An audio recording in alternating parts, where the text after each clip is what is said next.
Info kembali hadir di sela-sela aktivitas Anda bersama saya, Nida Febriani, yang akan membawakan berita terbaru, teraktual, dan terpercaya.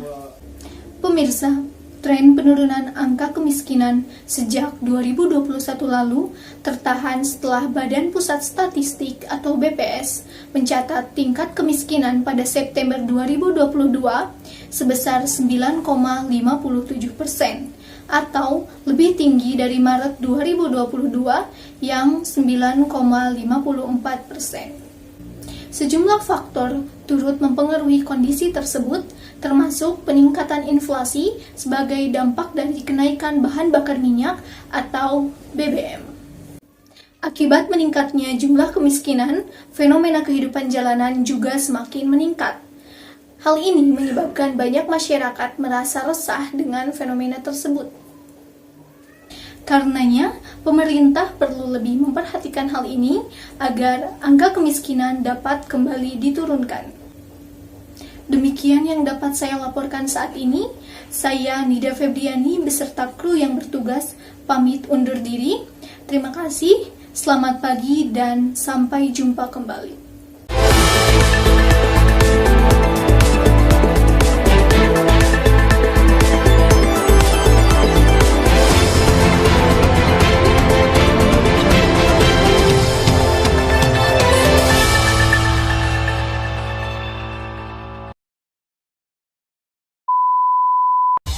Halo teman-teman semua, kembali lagi bersama kami dalam Social Studies Fun with Six Stream.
Nah, hari ini kita akan membahas mengenai permasalahan sosial, khususnya yang terjadi di lingkungan kita sehari-hari. Namun sebelum itu, kita harus mengenal terlebih dahulu apa sih permasalahan sosial itu. Nah, permasalahan sosial yang sering kita temui di kehidupan ini tentunya disebabkan oleh beberapa faktor, entah itu pendidikan, psikologis, atau bahkan faktor ekonomi, di mana banyak individu yang tidak mampu mencukupi kebutuhan dasarnya, entah itu sandang, pangan, papan, pendidikan, hingga kesehatan, yang mengakibatkan timbulnya kesenjangan sosial. Di saat kami berjalan di sekitaran Jalan Asia Afrika, banyak sekali pengamen.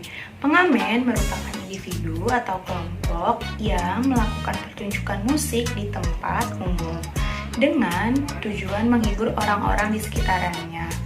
Mereka sering memainkan alat musik seperti gitar, biola, harmonika, atau angklung sambil menyanyikan lagu-lagu populer atau tradisional. Para pengamen dapat ditemui di jalan-jalan, taman, stasiun, kereta, atau tempat-tempat ramai lainnya. Pengamen seringkali bergantung pada sumbangan sukarela dari penonton sebagai sumber penghasilan mereka. Beberapa pengamen memasang wadah untuk menerima sumbangan uang, sementara yang lain meminta imbalan langsung dari penonton. Meskipun beberapa pengamen memiliki bakat musik yang luar biasa, banyak juga hanya memiliki keterampilan musik dasar.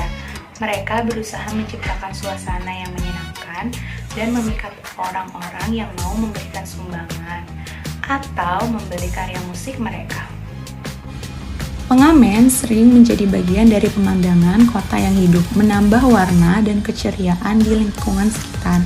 Meskipun demikian, kondisi kehidupan pengamen seringkali tidak mudah.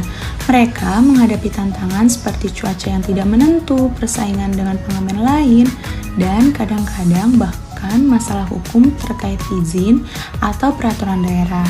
Meskipun begitu, pengamen berusaha untuk menghidupi diri mereka sendiri melalui musik dan membawa kegembiraan kepada penonton yang melewatinya. Lanjut yuk sama Kak Citra. Kita seringkali melihat pemulung. Pemulung bekerja dengan mencari barang-barang bekas yang masih bisa dijual atau didaur ulang, seperti botol plastik, kaleng, kertas, dan sebagainya. Mereka biasanya mencari barang-barang bekas di pasar tradisional, jalanan, atau tempat-tempat sampah. Hidup seorang pemulung itu gak mudah loh. Mereka harus bekerja keras dan berjuang setiap hari untuk mendapatkan barang-barang bekas yang bisa dijual. Untuk mencari barang bekas, mereka harus berjalan kaki dari satu tempat ke tempat lain, dan harus mengangkutnya dengan tangan mereka sendiri. Karena itu, mereka sering merasa lelah dan kelelahan. Meskipun hidup seorang pemulung sulit, banyak dari mereka yang tetap semangat dan pantang menyerah, dikarenakan mereka tidak punya pilihan lain untuk mencari nafkah.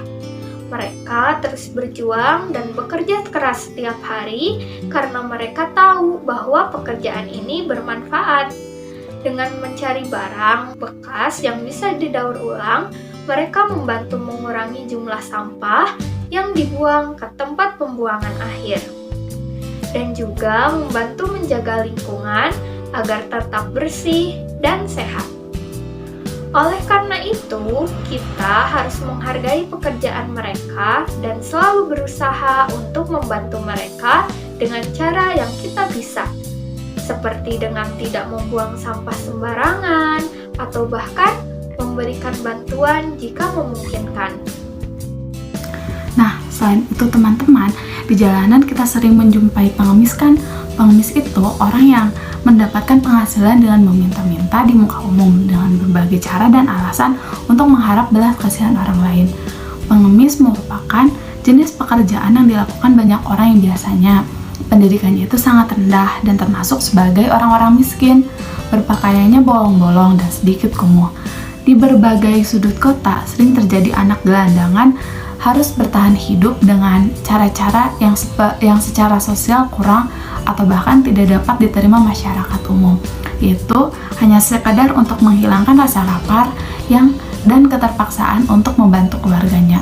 Nah, pengemis mungkin tidak akan bertambah, bahkan tidak akan ada jikalau di daerah perdesaan atau tempat mereka berasal ini memiliki lapangan pekerjaan dan tidak tersentralisasinya pembangunan di perkotaan saja. Teman-teman, untuk fenomena selanjutnya kita akan bahas tentang badut.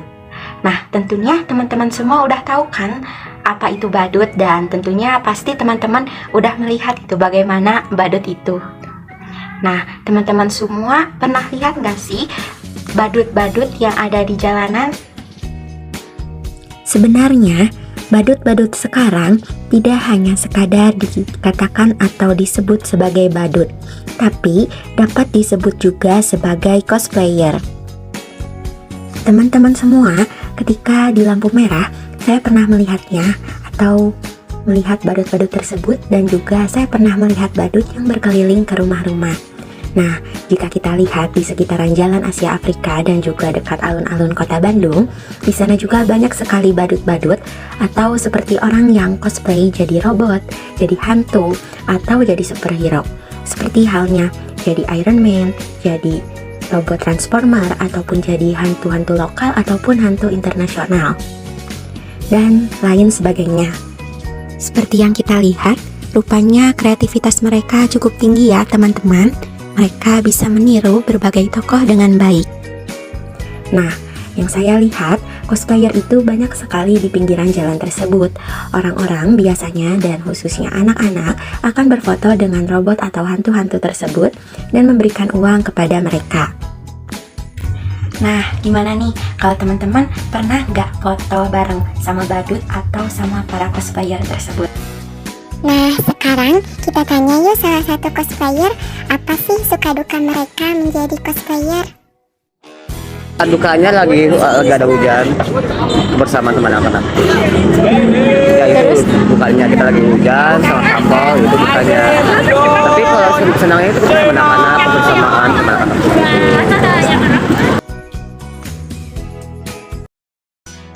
Nah teman-teman, tentunya bahasan mengenai masalah-masalah tadi akan menjadi sia-sia apabila tidak ada solusi yang harus kita pikirkan dan lakukan. Ada banyak sekali hal yang bisa dilakukan, baik oleh pemerintah maupun masyarakat, agar permasalahan sosial ini bisa diatasi. Yang pertama itu dengan memberikan pendidikan yang layak kepada mereka yang tidak mampu. Kedua, memberikan modal untuk mereka berjualan dan mulai membuat UMKM.